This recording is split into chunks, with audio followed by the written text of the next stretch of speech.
Well, now that chapter 6 is in the bag, I feel like I can go ahead and make 7.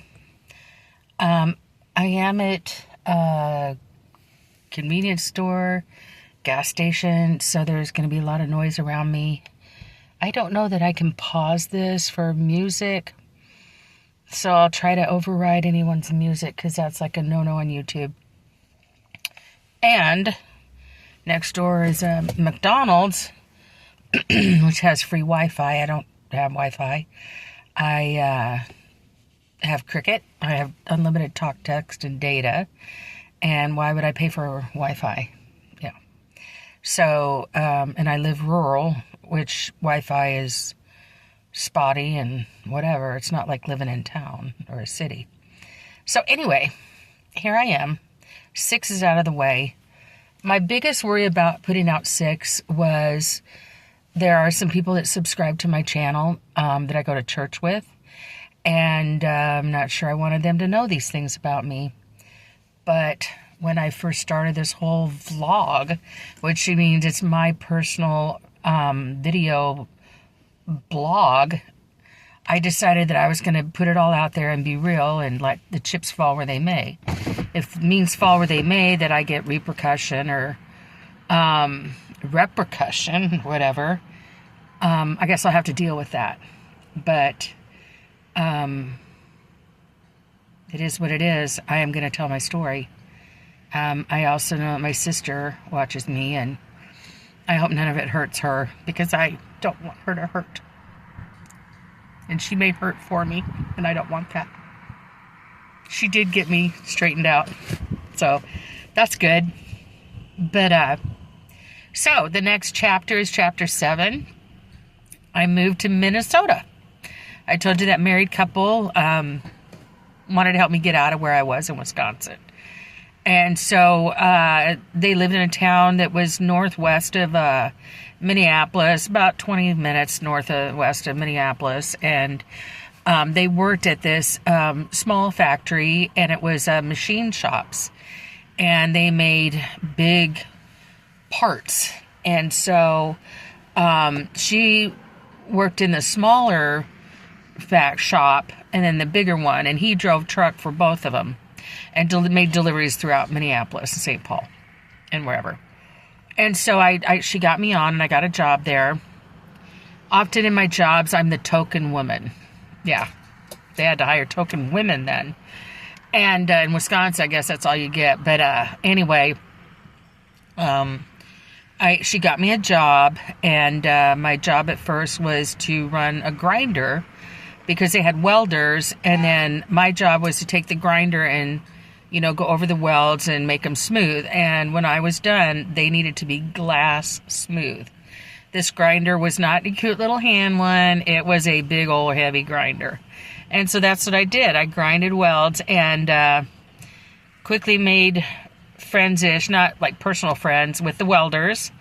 They were quick to tell me, don't ever piss off the welders, because they can leave you a big old knot that you have to grind down, makes your job a lot harder. So they tried to show me how to weld. I'm sorry, I can put the little stick there and all this, and then you flip that thing down. I can't see nothing. And I was just like, no, I don't want to do this. I can't see it. I will say, though, that welding is a really valuable skill, and you can make good money with it. I don't know why any doctor or people like that would look down on it. If you say, well, that never saved anyone's life, well, I guarantee you that some of the equipment you're using was welded. So, but yeah, so I was running a grinder at first. And then I did punch presses. Well, I did shears. They had different shears that, you'd use, and it cut different patterns. And from that, I did punch presses. And they were big, 1-ton punch presses. And they had these straps that went around your wrist. And so when you push your foot and the thing comes down, it pulls your hands up. There was a guy in the bigger factory while I was working at the smaller one. who lost his hand because his hand wasn't pulled out in time. So it was dangerous. When I was doing the grinder, I had, burn marks all the way over my arms and stuff. And my arms got real beefy, because shoulders, you're, holding this big heavy thing all day. Then we were making vending machines, and you had to rivet. And so they had the holes all and you had to rivet. Thing is like you had two sides of it, and it's kind of aluminum bendy, and your riveters need to work in sync. Okay, so I'm going to stop there for a second. So I got the job at the plant, and I lived with this married couple, and they lived in a house. It was a smaller house on a farm. There was a big farmhouse and this little house, like a mother-in-law's house, although it was an older house. So they were both old houses. A big old barn across the road. They were a working farm. They weren't Amish, but they were very Protestant-y or religious. And my friends would have friends come over, and it'd get rowdy, and these people just looked down their long noses at them. So I was living there with them. I had my own room and stuff, and I gave them money for rent and all this, and had my pickup.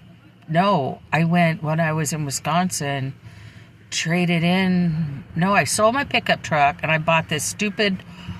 Oh, what was it? It was a Chevy something or Pontiac. Anyway, then I bought a Ford Escort. So I've got my Ford Escort. And so anyway, I'm working at this plant. We had fun. We went out. We did stuff. And before that, one of the things that happened, there's like parties and fun things that happen and crazy things that happen. One of the ones I will make note of because it was a big deal for me. We went to purchase an item at a set time at this truck stop, and it was an illegal purchase. Now, I do want to preface this by saying I did not get into hard drugs. Acid and pot was mostly my gig, hippie stuff.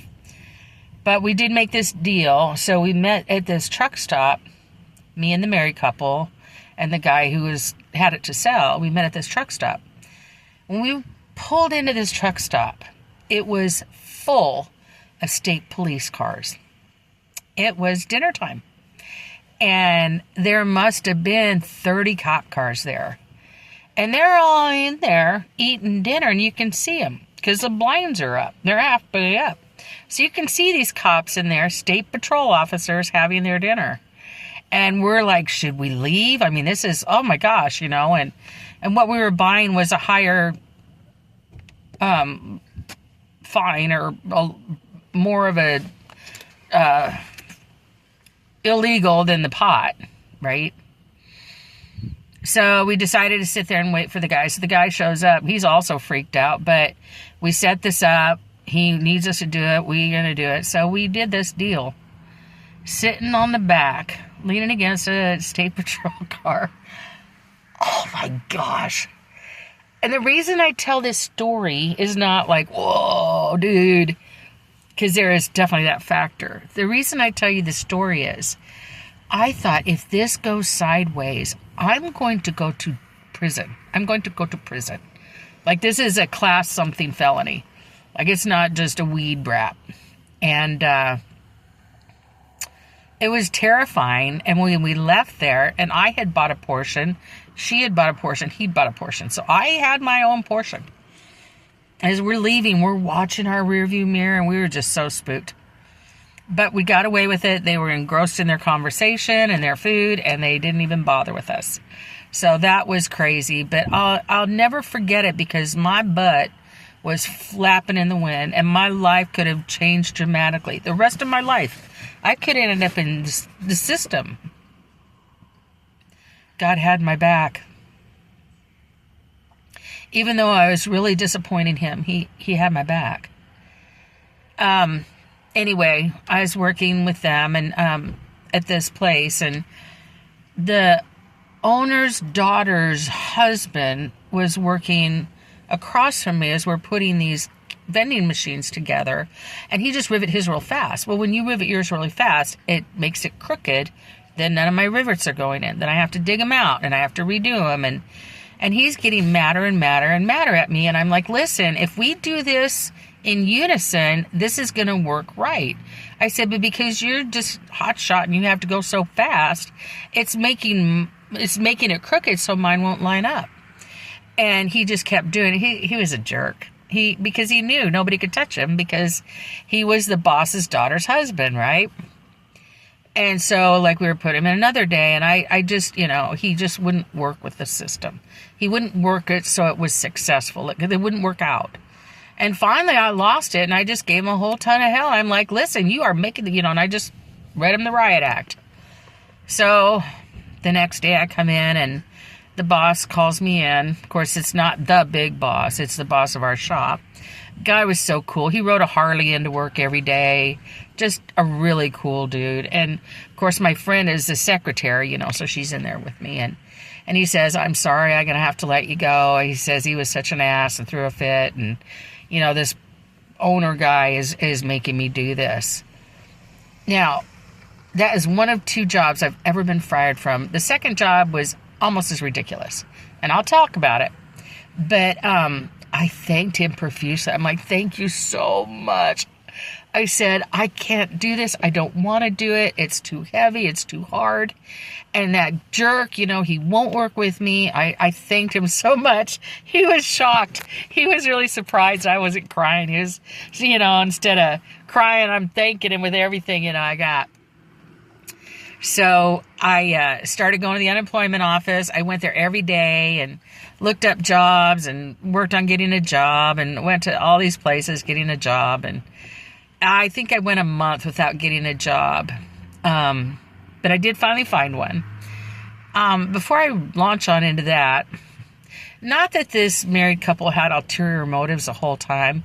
I think they really, truly cared about me as a friend and wanted to help me. And they did. And they saved me from that town. And I have so much love for her and for them. The husband was just a sweetheart. And she was cool. And she, all women have an edge. But I think she, and maybe both of them, had an idea that it could be a bit of a menage a trois. And I just, that was gross. No way. And they would be extremely loud and, just, ugh. And finally the husband's like, in front of me, said, it's not going to happen. She doesn't do that. And so finally the wife backed off and quit, which was nice because I felt like I was always being aggressed, which to me, that bothers me because I don't like men. And I'm sorry, you don't get a chance. You're out. And I'm very sorry about that. And if a man was to look at me, for a little too long or approach me or want to talk to me, I mean, it's like red alert, red alert, red alert, red alert, and I just can't have it. I think that's why when I was in Wisconsin, I was tagging and bagging and hitting and quitting, right? They were never coming for me. It was what I wanted. And when they did come for me, if I felt like it, yeah, but most times it was no. And so here I'm in a situation where that's what they wanted from me. And, so it did cause some anxiety. I mean, now that I'm sitting here thinking about it, like that was, I felt it then, but yeah, that was kind of yucky. But once she backed off and just relented to the fact that you ain't going to get it, then things got easier. He ended up breaking his arm, and so he was home alone with me. That made her a little like, but, in ways I assured her that absolutely nothing, and he did too. And, I cleaned the house and just did everything I could, because, they're kind of carrying me for a month because I've lost my job. But like I said, I was out at the unemployment office every day. And so after about a month, 3 weeks, I found a job. And it was about 70 miles south little bit west of where they were. So I applied for the job, and I got the job just on paper because of my experience in the factory in Wisconsin. So I got the job. I had no place down there to live or anything. I went through the office and everything, and they were going to put me in labeling, which I had been in my factory. Worked with all men, token women. And because I got experience, I got to be in the labeling department. They had a huge migrant population that came and worked every year. They canned corn and, right then they canned corn. I don't know what else. That's what they did. And so I didn't have a place to live, but they had all these trailers for these migrants. And they were basically like bunkhouses. And so they gave me an assignment for what bunkhouse to live in. So I went there, and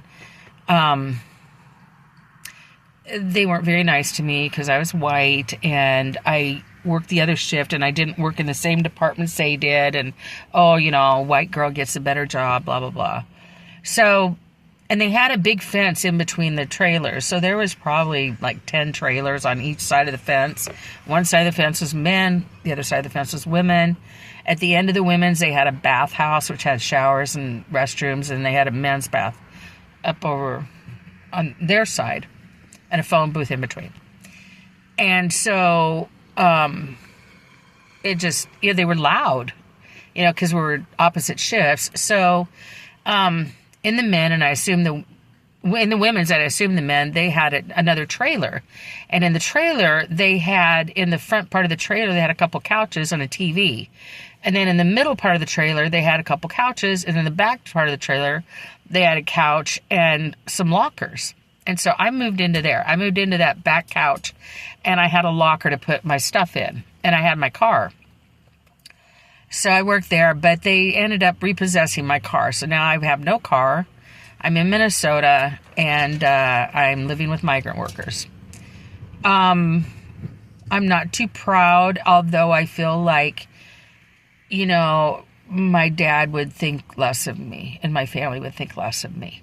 But to me, I was surviving. I talked about loneliness in chapter 6.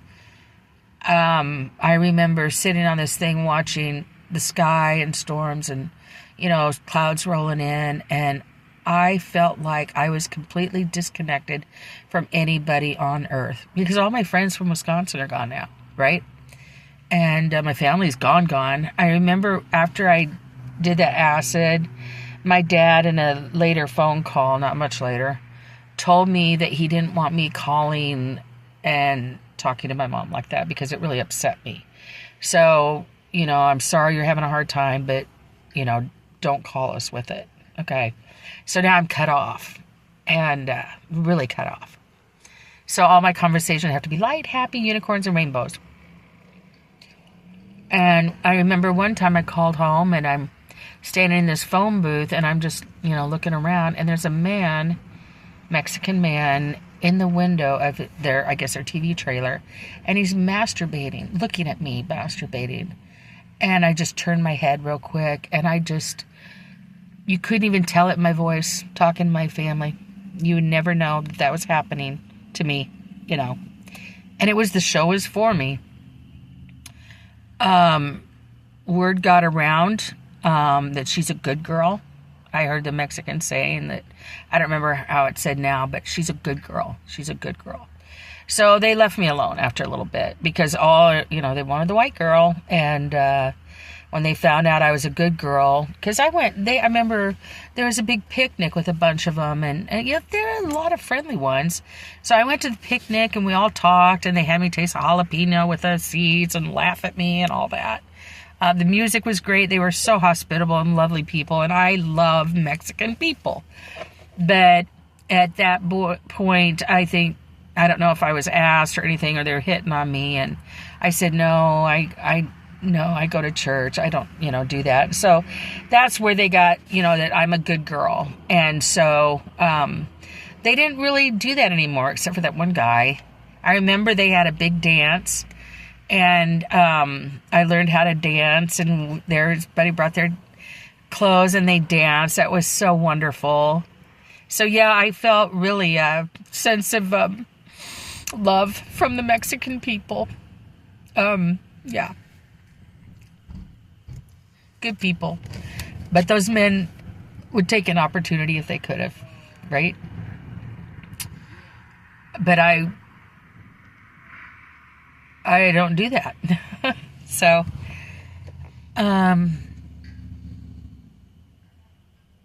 there's another time when Heavenly Father totally saved me. Me and his friend, well, a bunch of our crew went out one night and went to a bar, and me and my friend, I don't remember, Sherry, we kind of split a bottle of tequila between us, and she gave me 15 White Cross speeders, and I just took them all at one time. So got those plus half a bottle of tequila and in me. And it's on a Friday night, so I got to drive back up to Minneapolis area, or up to where I was living with a couple, and there's different roads you can take, because the highways mostly go east-west there. Anyway, I took roads, and I got up there, and again, I barely remember the drive up there. Heavenly Father definitely was my co-pilot. I got up there, and I'm like, oh, I'm dying. She's like, what? I said, my skin is crawling. It itches like, ugh. And she asked what I did, and I told her. She's like, it's a speed. She says, it'll just wear off. You're just going to have to get through it. And it was terrible. I never wanted to feel that way again. I never did do speed after that. But just your skin was crawling, just like, ugh. And it just like all your nerve endings were firing all at the same time on your whole body. It was terrible. But I was supposed to call in, and so I called home, and I'm standing in this phone booth talking to my mom, and unicorns and rainbows, but meanwhile my skin is crawling, and I didn't go to sleep, so I'm not really drunk, but post-drunk, and hadn't been to bed, and recovered drunk. And she never knew. They never knew. Nobody in my family ever knew what I was going through. But I got hired on the winter crew, and since I did that, I found a little apartment because the trailer shut down when the migrants left. So I found an apartment. It was upstairs of a house again, and I furnished it with resale shop furniture, and starting from scratch, and worked in the freezers, they called it, and they have these little ears of corn about that big, and we were doing institutional boxes, which means for schools, maybe whatever, jails, schools, whatever. And so there's a what do they call those lines? I worked on so many of them.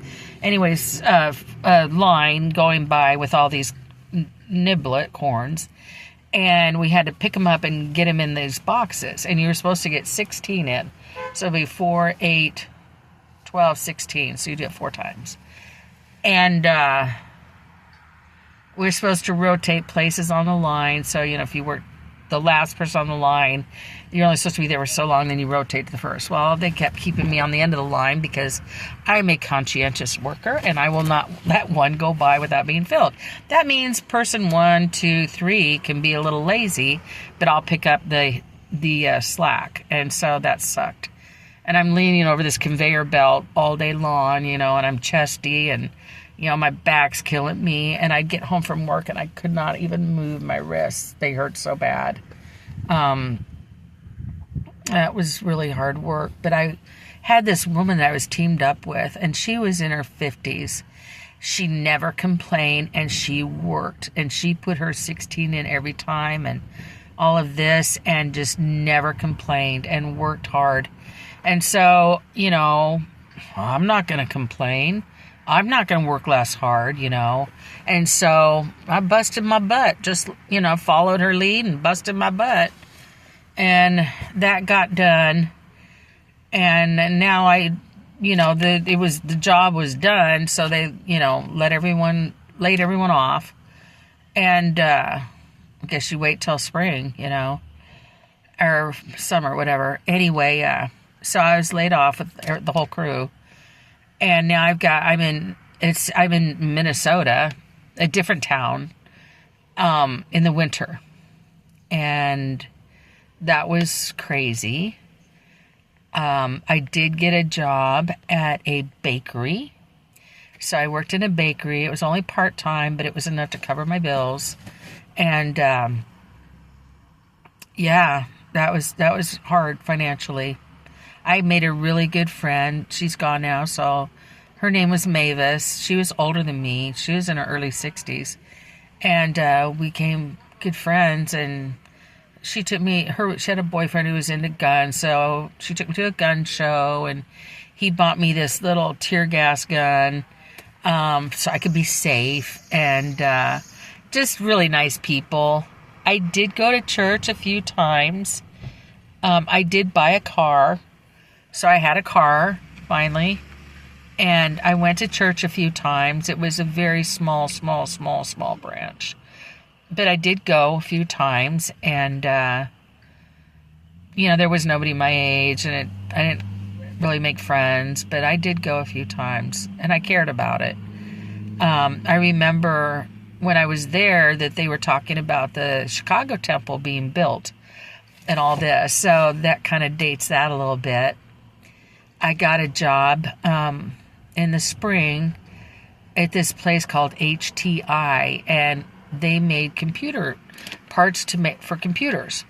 So at that time, floppy disks were the thing. And so we made some of the internal things to read the floppy disks. And I worked on a laser welder where you lay all the little pieces out on this tray and then you stick it in and the laser welds it. I did that, and I did inspection and whatnot. So that was going pretty good. I was part of a group that we did, anyway, we were going to make a video, and that was really cool. I did make some friends. I had a good group of friends, partied a bit, but not this raucous partying. Another part of Minnesota, we were a night shift, which was, I think, 4 to midnight maybe, and we wanted to have a softball team. So we all had softball teams, different areas, and so I was on a softball. I think I was a scorekeeper, honestly, but one night we went out. It was like this area had several baseball fields like together, and I got out there early and with my friends, and we're sitting around, and people start showing up. Well, they turned the lights on not long after I got there, and a little bit later, looking around, there's these big bugs. They were the size of an egg, okay? Size of an egg. And they were water bugs. And I have such an aversion to beetles. Coming from when I lived in Puerto Rico, I almost ate a beetle. And not knowingly, the light was off. I grabbed it in the air, and I was going to put it in my mouth. My mom turned the light on. I'm like, ah! Scarred for life. I hate beetles. I hate cockroaches. Anything that's got a shell on it, I hate. And here, the ground is covered with it. I am in my worst nightmare. And I told my friends, and see, I'm not the kind of person that makes a big fuss, whatever. I keep my mouth shut and I get out of there. No, I can't. It is too overwhelming. These bugs are hitting our players. Our players are hitting the bugs. It's just like it's a swarm. It was insane. They were all drawn to the lights, and it was next to a small river, so that must have been what it was. Anyway, I had a couple friends. They walked me out, and I can't, not only seeing them, but if I step on one and crunch one, it will send me, they'll have to take me to the loony bin, because the crunching is the worst part of those things.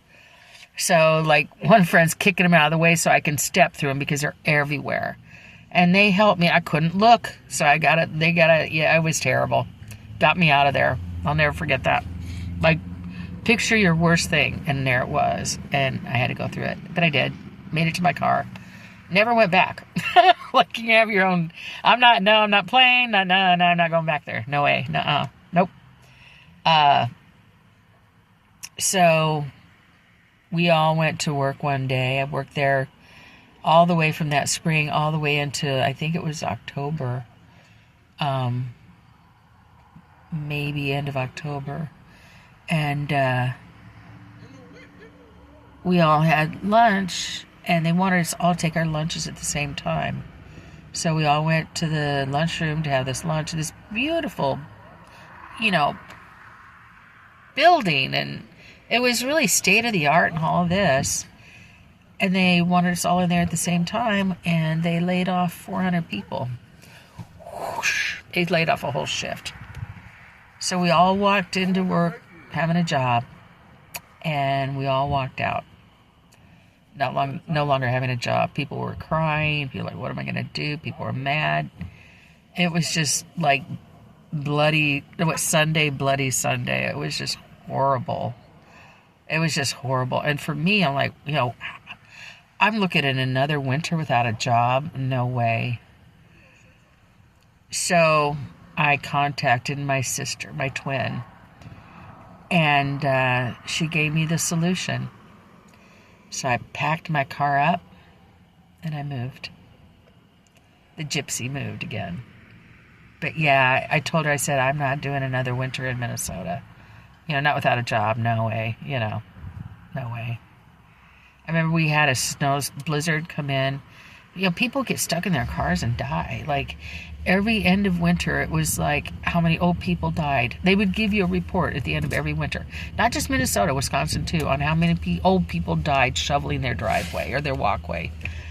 I remember we had a blizzard, and the snow was thigh high. It was definitely knee high, probably thigh high on me.